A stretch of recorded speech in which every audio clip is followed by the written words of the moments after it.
All right, hey guys, welcome to the video. If you're new here, my name's Curtis, and today we are going to be talking a little bit about the house of Diptyque. Diptyque is a brand and a house that I kind of discovered a bit later on in my journey. I do own 3 fragrances from the house. I have Orpheon, Eau Nabati, and Eau Rila.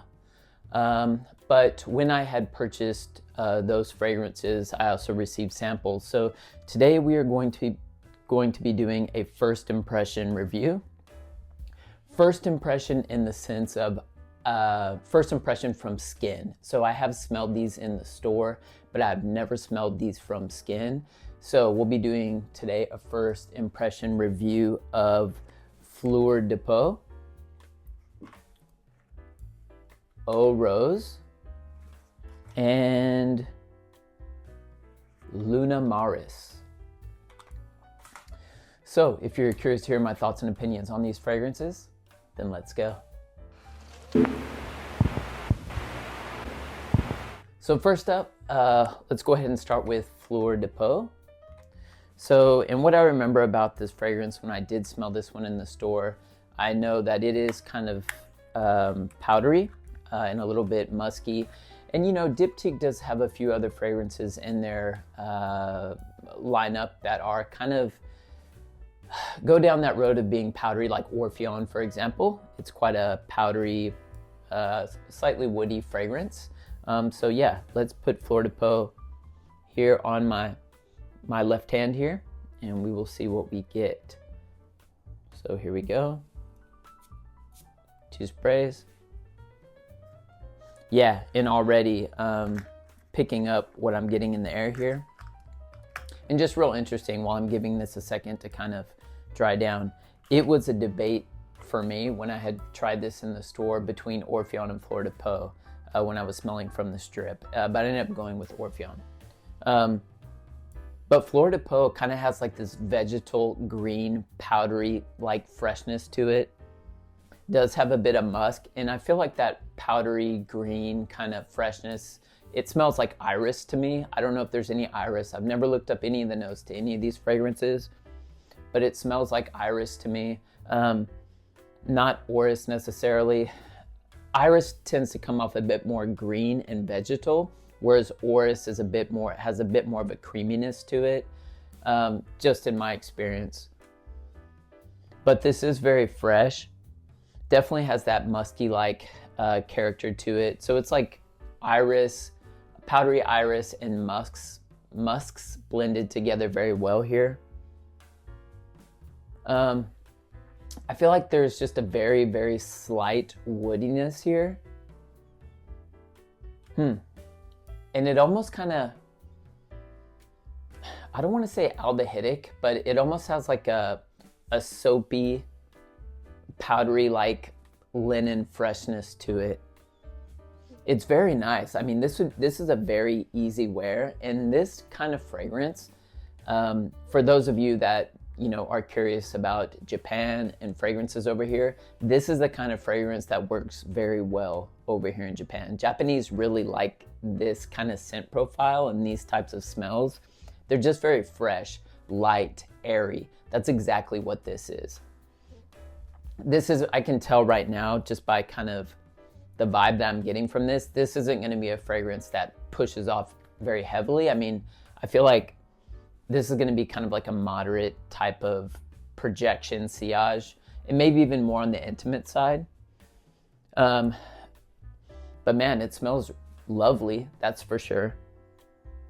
There might even be a little bit of violet in here. This might be kind of like a violet iris combination, maybe. I have no idea. But it smells nice. Definitely, I really, really like this one. There's no doubt about that. Fleur de Peau definitely gets a bit of hype, and for good reason. It's a lovely fragrance. I mean, yeah, I like it. I like it. I don't know if it's full bottle worthy for me because I do have Orpheon and I do see some similarities there. And I kind of like the scent profile of Orpheon a bit better. But Fleur de Peau is definitely a phenomenal fragrance. There's no doubt about it. So let's go ahead and move on to the next one. So the next one we'll do is Eau Rose. Now, you guys know I'm a huge fan of Rose. And I do have quite a few rose fragrances in my collection. I have never tried this, and I don't remember smelling this one in the store. So I don't recall how this one smells at all.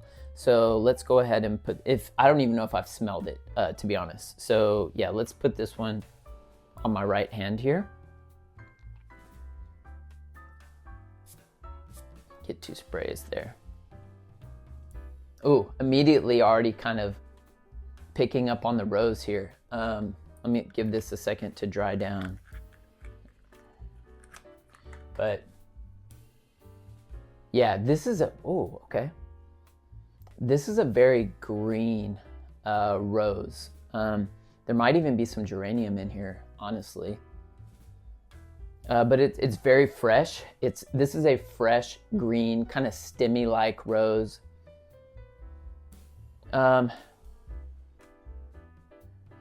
It almost kind of feels like there might even be a tad of mint in here, but that might be because of the geranium. And there is definitely an earthiness. There's almost like a soily type of earthiness that I can smell under that rose. It's like if you have the rose and you pull the rose up from the root and you can see the roots and the dirt on the roots, that's kind of what I'm getting here. I can smell from the top to the very bottom of this rose. Yeah, it's really good, actually. I feel like this would be a very easy wear. Actually, I might make this my scent of the day for tomorrow, to be honest. I do like this. I feel like there's a little bit of woods in here. Man, but overall, this is a very fresh, refreshing rose profile here. I think the perfumer on here was Fabrice Pellegrin, if I'm not mistaken, but I could be wrong. He may have perfumed Fleur de Peau as well, but man, it's nice. I'm curious to see how this kind of develops and dries down though. Like if the rose kind of deepens and it,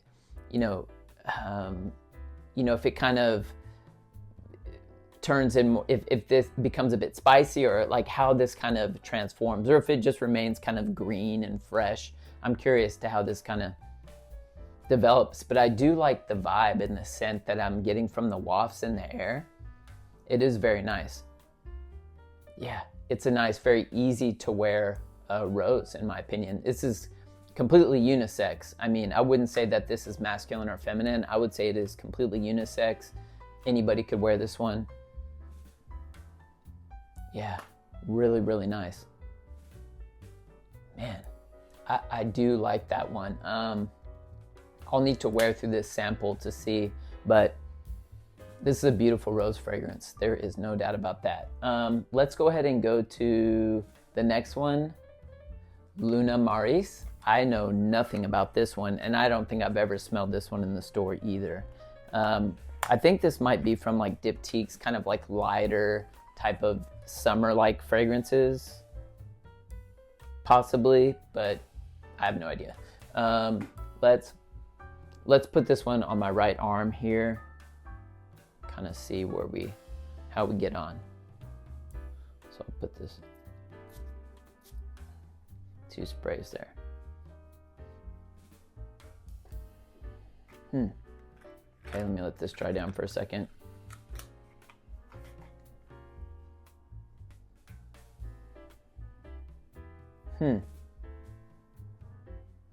It's hard to tell what I'm even picking up here. I smell a lot of alcohol.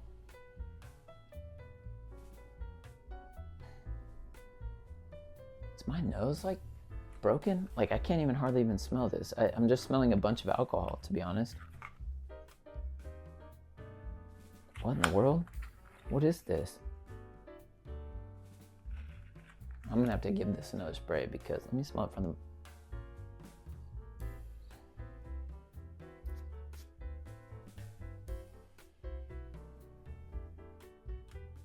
I don't know, there's something that's burning my nose, that's for sure. This smells like slightly green. I'm really not picking up a whole lot other than that, to be honest. Like I can't really hardly smell this.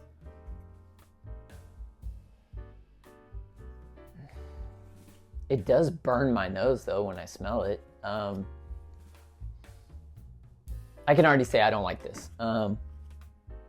Not only because I can't smell it really, but yeah, this almost kind of feels like a skin scent, but even so, it doesn't smell pleasant for me at all.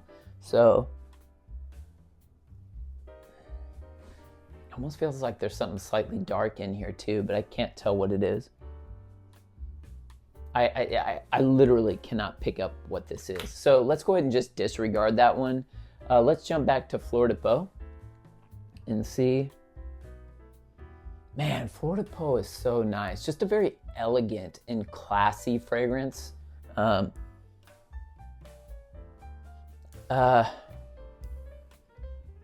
but it's just very iris, kind of powdery dominant here. But what a classy, kind of soapy-like, irisy freshness. That's basically what you're getting here. Very elegant, in elegant wear. Again, unisex. This might push slightly feminine, but I feel like a guy could totally pull this one off. There's no doubt about that. Yeah, lovely one. I really enjoy Fleur de Peau. There's no doubt about it. This is good. Eau Rose. Let me smell this one again.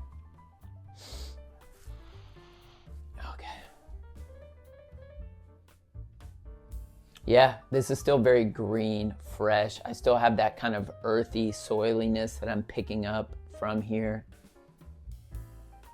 But the rose is quite dominant, but it hasn't like gone spicy or jammy or anything like that. This is just a very bright red rose.